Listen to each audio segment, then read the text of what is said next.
اهلا بيكم في افران، من ثلج افران لصحراء مرزوقه.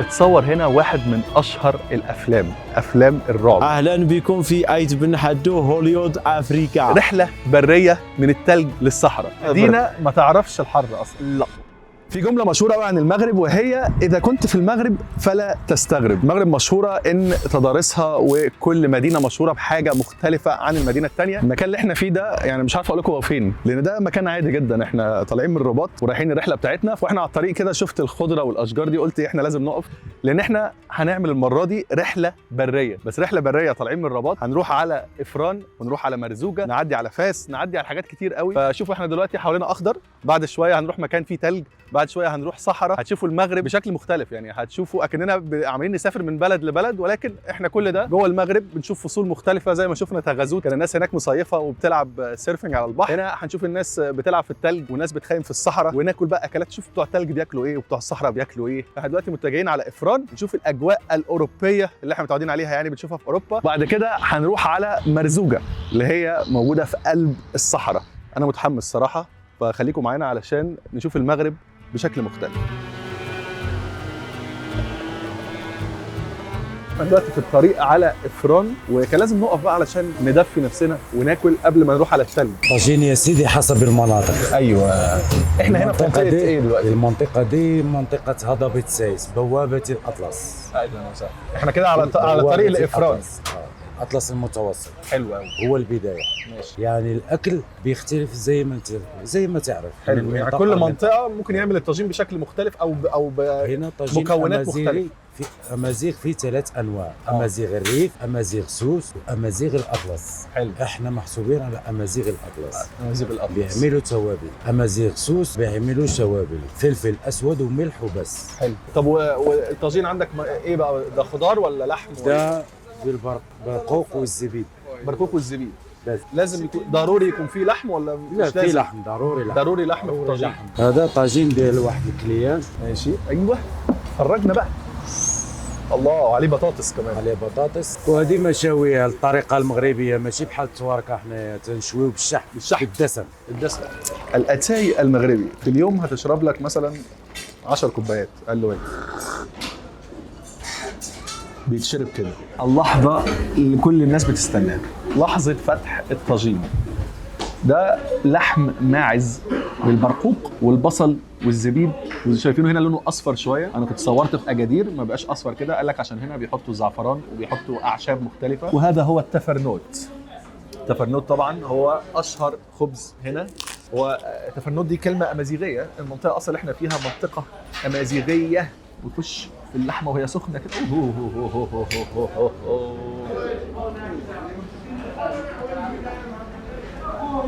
الله. نجرب المشاوي بالطريقه التقليديه، لانك في هنا مشاوي اللي هو الملكي، وفي الطريقه التقليديه الشعبيه الجميله.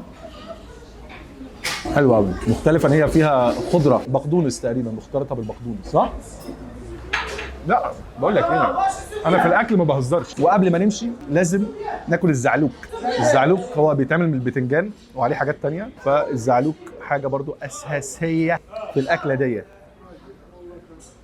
انا مش عارف انا هرجع مصر زائد كام كيلو، ولكن انا دلوقتي مش هفكر، انا هستمتع بالاكل وبعدين بقى نلعب رياضه ان شاء الله.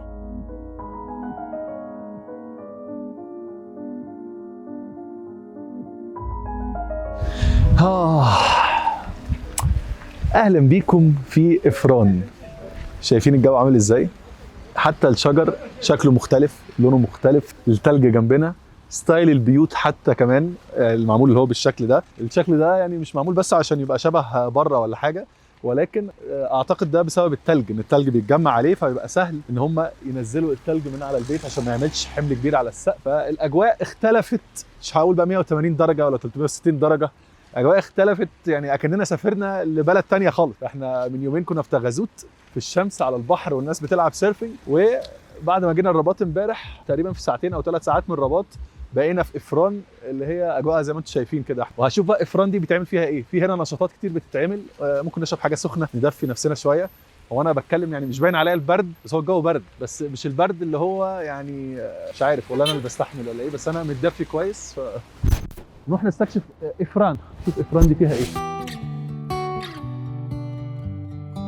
اول ما توصل مدينه افران وتلاقي الثلج بدا يظهر، هتلاقي العربيات كلها بتقف على اليمين وعلى الشمال عشان يجوا في المنطقه هنا اللي فيها اشجار وفيها الثلج. فالناس هنا كلها عماله تلعب تتصور يحدفوا الثلج على بعض، بس خلي بالكم عشان ايه ما حدش يتزحلق عشان هي بتزحلق شويه. الصخره اللي ورانا مشهوره جدا هنا ومنحوته على شكل اسد. طبعا هنا مشهور اسود الاطلس، دايما يقولوا على المنتخب المغربي مثلا اسود الاطلس، لان المنطقه اللي احنا فيها دي كان فيها اسود زمان وسط غابات اشجار الارز. الاشجار اللي حوالينا دي هي شجر الارز، وده اسد الاطلس، والناس طبعا بتيجي هنا عشان تتصور معاه.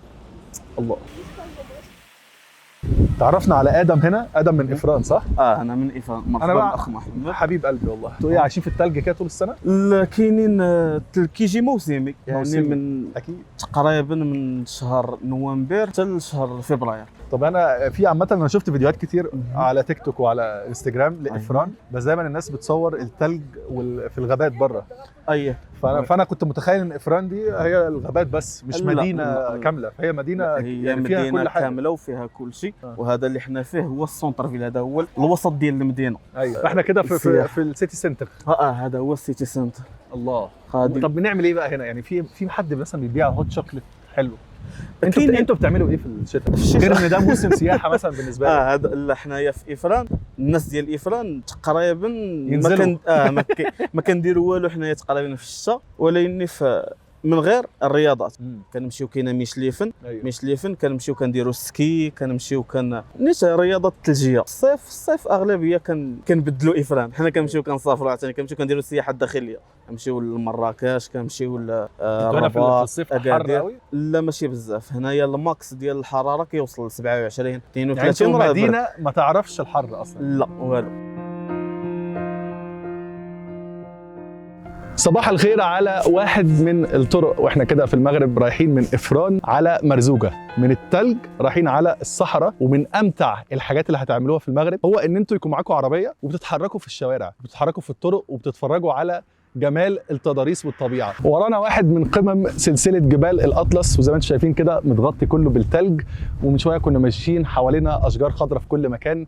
فكل حته بنعدي عليها بنشوف اشكال مختلفه. انا عن نفسي دي تاني مره ليا في المغرب، وقبل كده لفيت بالعربيه وكنت مستمتع جدا على الطريق. فانصحكم لو انتوا في المغرب اجروا عربيه واتمشوا بين المدن على الطريق، هتعدوا على مدن اكتر، هتشوفوا حاجات مختلفه اكتر وهتستمتعوا اكتر. ايوه والله. بعد ما استمتعنا بالتلج في افران واتفرجنا على المناظر الرهيبه وسط جبال الاطلس واستمتعنا بالطريق، وصلنا عند الصحراء. احنا هنا في صحراء مرزوقه، واحده من اشهر واحلى الاماكن الموجوده في المغرب، وقاعدين في ريزورت كده وسط الكثبان الرمليه. يعني احنا حوالينا كثبان رمليه في كل مكان، عندهم خيم ممكن تبقى قاعد في خيمه او قاعد في غرفه فاخره. عندنا هنا المطعم، فهندخل نفطر ونطلع نستكشف مرزوقه، عشان لازم افطر الصراحه، اشرب القهوه ديالي، افطر فطوري واطلع استكشف. يلا بينا. مرحبا. يا سلام يا سلام. شكرا شكرا شكرا شكرا. بصوا احنا في وسط الصحراء مرزوقه، ولكن في واحه هنا مشهوره جدا ومنطقه مشهوره اسمها الحاسي الابيض. هي قريه موجوده قدامنا هنا، والمنطقه اللي ورايا دي المنطقه الزراعيه اللي هم بيزرعوا فيها الاكل اللي بياكلوه. يعني ناتج الحديقه دي مش للتجاره، ولكن دي زي ارض زراعيه بتاعه اهل القريه. كل واحد من اهل القريه ليه جزء بيزرع فيه الاكل بتاعه. معانا يوسف من ايرفود هنا صح؟ وعايش في المنطقه وعندك خبره في مرزوقه في الصحراء، فهنبدا جولتنا مع يوسف علشان تعرفنا ايه الموضوع ده. حنا دابا في واحد المنطقه من بين الواحات ديال السكان المحليين اللي كتسمى بالحاسي الابيض.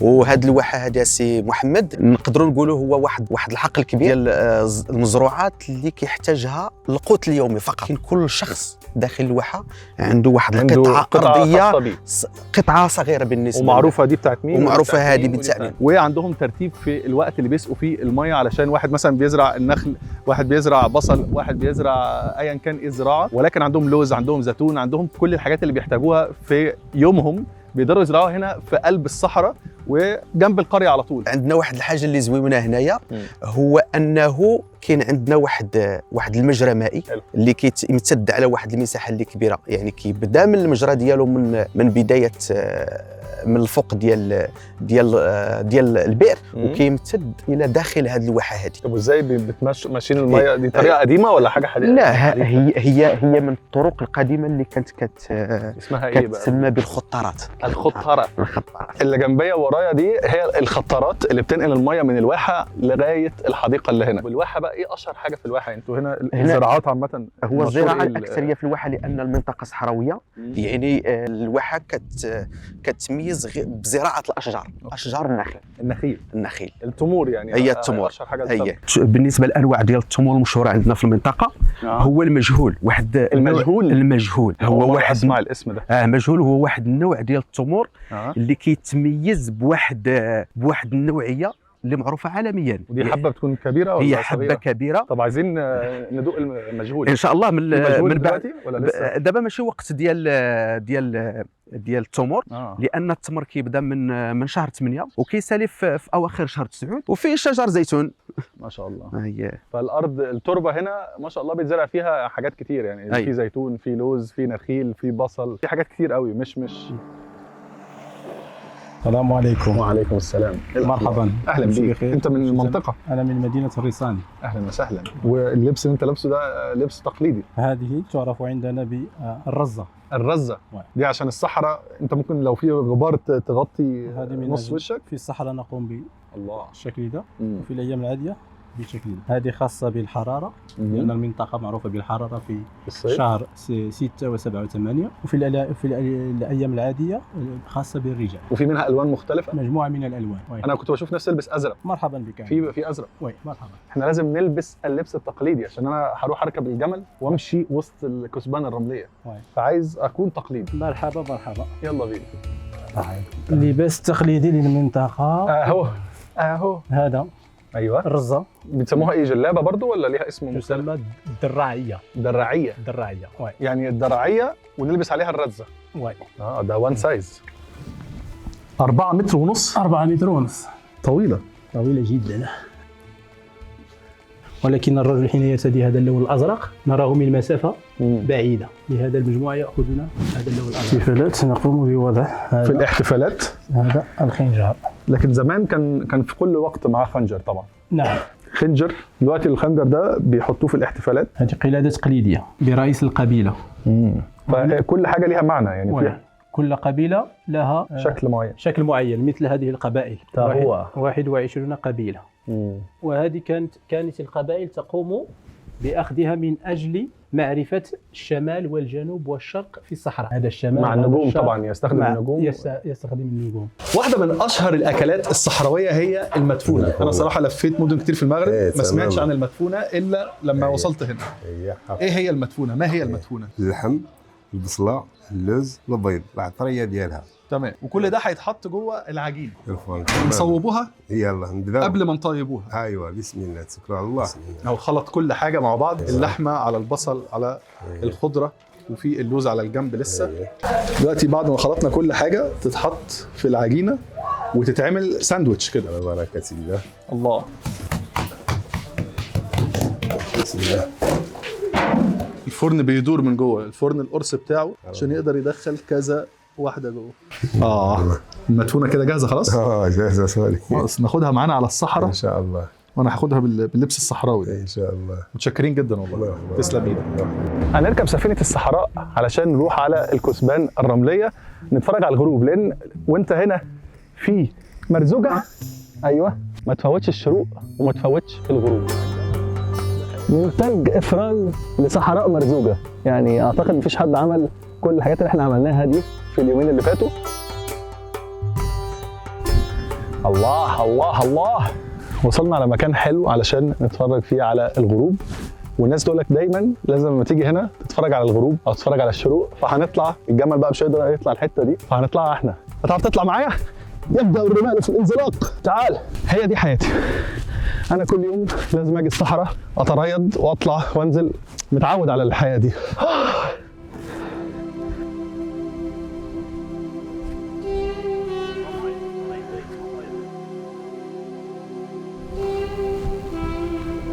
احنا تقريبا مشينا بالجمل يعني 5 دقايق او 10 دقايق من الاوتيل، فيعني المسافه مش طويله، الجو حلو مش حر، وفي لحظه واحده او يعني في وقت قليل قوي تبقى قاعد وسط الكثبان الرمليه وقدامك فيو رهيب من الرمله والشمس بتنزل فيه.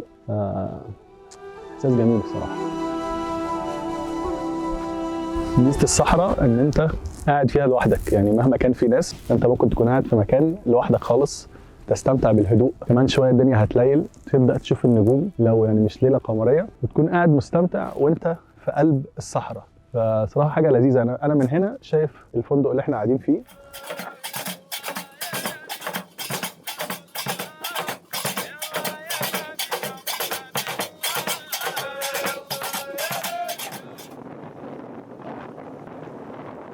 هناخد بريك كده ونقعد على البحر شويه نشرب قهوه. احنا ما سافرناش ولا حاجه، احنا لسه في مرزوجه، ولكن هنا في بحيره كبيره جدا على حسب المطر. لو المطر كمان زاد شويه البحيره دي بتكون اكبر. النهارده عشان في هواء فالبحيره عامله زي البحر كده، في شويه موج، ولكن في العادي لما يكون فيه هدوء تكون البحيره ساكنه وبتعمل ريفليكشن من السماء، تشوف انعكاس السماء على الميه. فحاجه جميله والله. يعني احنا بنستكشف مرزوجه، كل مكان بنروحه تحس ان انت رحت حته ثانيه وانت لسه جوه مرزوجه.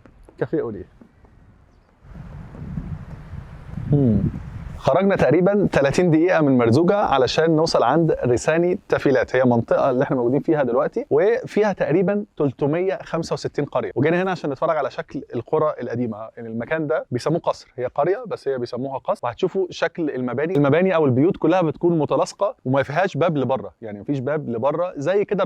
الرياض برضو بيبقى كله مقفول من بره، مفيش باب، وفي باب واحد بس يدخلك جوه. فدي نعتبره رياض كبير. القرية كلها حيطة والبيوت بتفتح على جوه، وفي باب واحد بس. يعني الباب اللي ورانا ده هو الباب الوحيد للقريه، وده طبعا علشان التامين ما يجيش يعني اي حد من بره. زمان كانت قريه بيبقى جواها مثلا في اكل وفي حاجات ممكن حد من الاعداء يجي عليهم، فكل قريه بتامن نفسها وعندها السور. وتخش بقى دلوقتي في طرق ما بين البيوت، ممكن مثلا تلاقي في اسواق. فتحس كده ان احنا اول ما تخش قريه من القرى القديمه او القصور القديمه دي، تحس ان هي يعني ايه، رجعت بالزمن كده، تحس ان انت في زمن مختلف.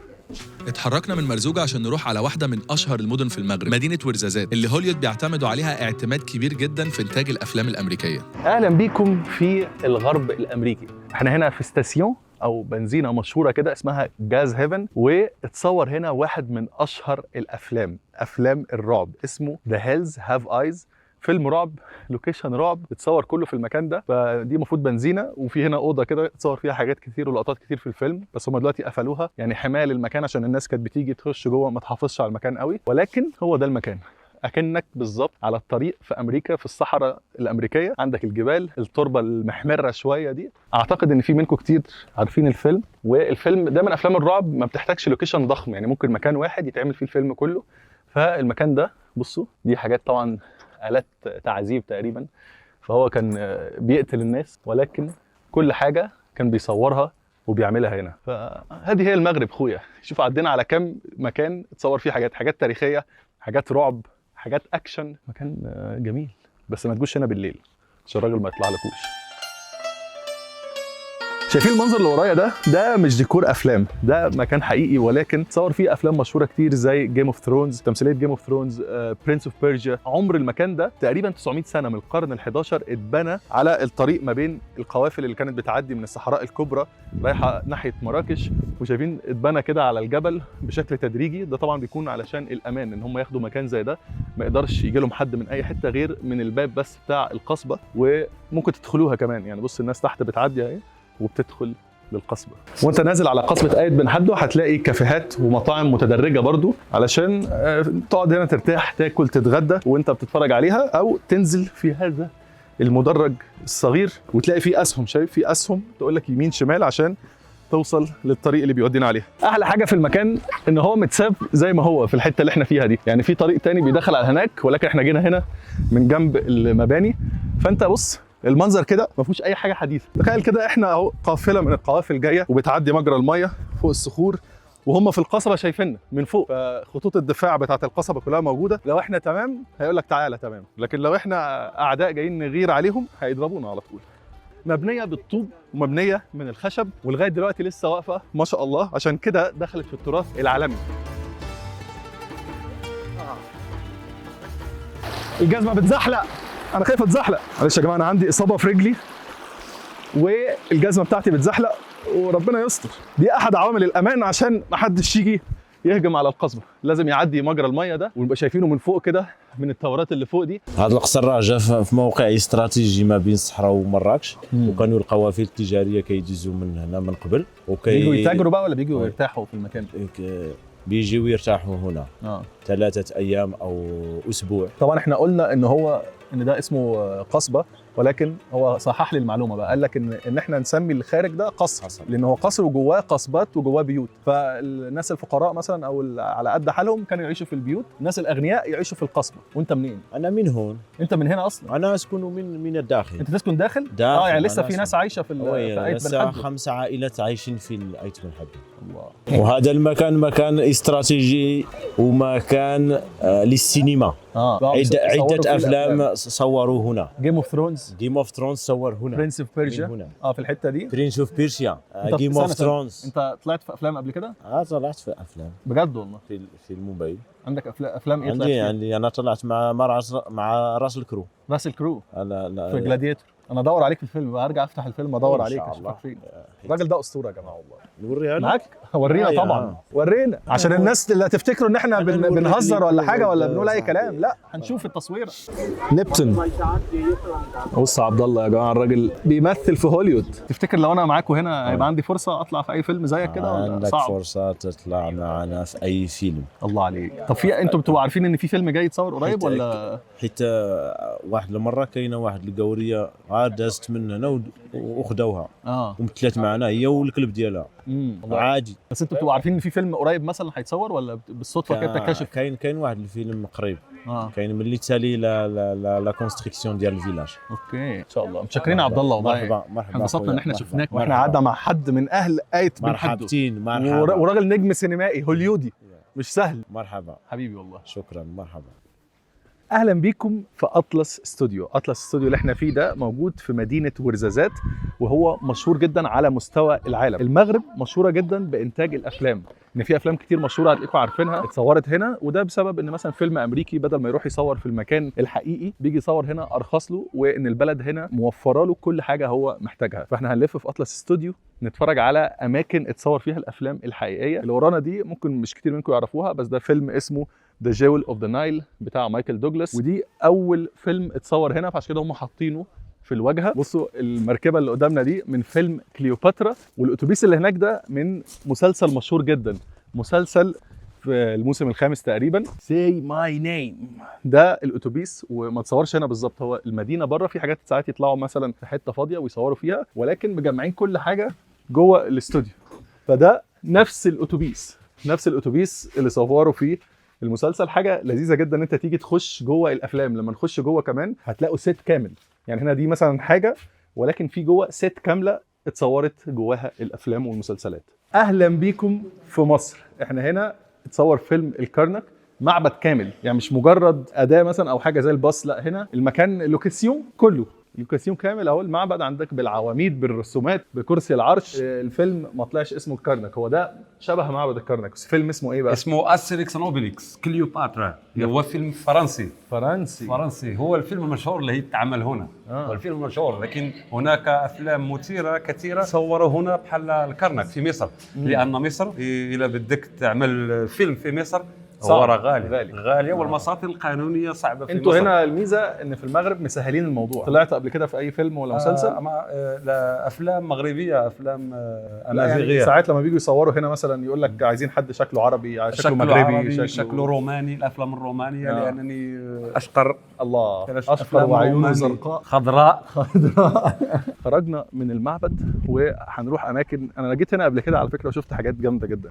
اللي ورانا ده مركب بتاع فيلم نوا، راسل كرو عمله في التسعينات تقريبا. بصوا هو ده تقريبا صور فيه حاجات كتير جدا من الفيلم، برغم ان هو صغير كده، ولكن في الفيلم لو شفتوه هتلاقوه ضخم وكبير، لان هم كانوا حاطين جرين سكرين وراه. الجرين سكرين دي بتبقى اللي هي السجاده الخضراء او القماشه الخضراء اللي بيقدروا يفصلوا ويحطوا الجرافيكس حوالين الحاجه اللي هم عايزينها. ففي الفيلم هتلاقوا المركب طالع شكله ضخم، رغم ان هو كان بالحجم ده جوه الاستوديو. دلوقتي احنا داخلين على مكان اسمه القصبه. يعني زي السفينه مثلا، السفينه هي مكان واحد كان متصور فيه حاجات كتير، ولكن هنا حي كامل مثلا، انت اكنك داخل في مكان كامل تصور فيه مشاهد كتير. دلوقتي احنا دخلنا القصبه دي تصور فيها افلام محليه هنا، ممكن مش كل الناس تبقى عارفاها. بصوا مثلا دي فيك، هي مش حقيقيه، دي معموله من الخشب، ولكن في افلام كتير جدا استخدموا نفس الحته دي، فبيبقى حوالين المباني حاطين برضو الجرين سكرين علشان يبينوا ان هي ضخمه جدا، واتصور فيها حاجات زي مثلا برنس اوف بيرجا، ده فيلم مشهور جدا انا بحبه صراحه. اتصور كمان جلاديتور في المكان اللي جوه، يعني هنا تصور جزء بسيط في جلاديتور، وجوه هنا الزنزانه ده مكان الجلاديتورز بيبقوا قاعدين، المفروض هم تحت الكوليسيوم مثلا، وبيتصور هنا. انا هاخدكم في حته ضلمه لان ده كان السجن اللي كان محطوط في فيلم جلاديتور. لو فاكرين فيلم جلاديتور كان راسل كرو بيبقى واقف هنا كده والنور نازل عليه من فوق، في لقطه كده مشهوره قوي في الفيلم. وهنا المكان الحمامات اللي كانوا في الفيلم لما كانوا مساجين او جلاديتورز يعني، فده اللي اتصور فيه جلاديتور. اللي شاف فيلم جلاديتور هيبقى عارف المكان ده.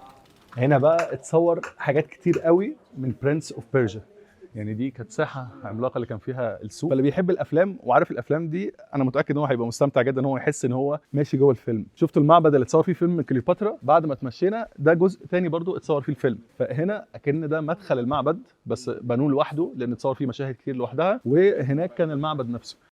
خلصنا الجوله بتاعتنا في اطلس ستوديوز، فيها حاجات كتير جدا ما شفناهاش عشان ما نحرقلكوش كل حاجه لما تيجوا تتفرجوا. دي عربيه فيراري زي ما انتم شايفين، اتعمل عليها نجمه المغرب ولونها احمر، وبيستخدموها عارفين في الافلام يحصل انفجارات ساعات، فعربيه غاليه زي الفيراري مش هنجيب عربيه فيراري ونفجرها، بس دي فيك علشان لو عايزين نفجرها براحتنا. وصلنا عند الانترنس، ناس جديده داخله واحنا خلصنا وخارجين. طبعا انت بتعمل الجوله مع المرشد السياحي وبعد كده بيقول لك اقعد بقى براحتك، عايز تصور صور، عايز تعمل اللي انت عايزه، اقعد زي ما انت عايز طول اليوم. ولكن احنا شفنا كل حاجه، ونتمنى تكونوا استمتعتوا معانا بجولتنا في اطلس ستوديو في ورزازات وجولتنا في المغرب كلها. احنا بنلف كل مكان في المغرب وان شاء الله مكملين ونفرجكم على حاجات اجمل واحلى. وكما يقال اذا كنت في المغرب فلا تستغرب.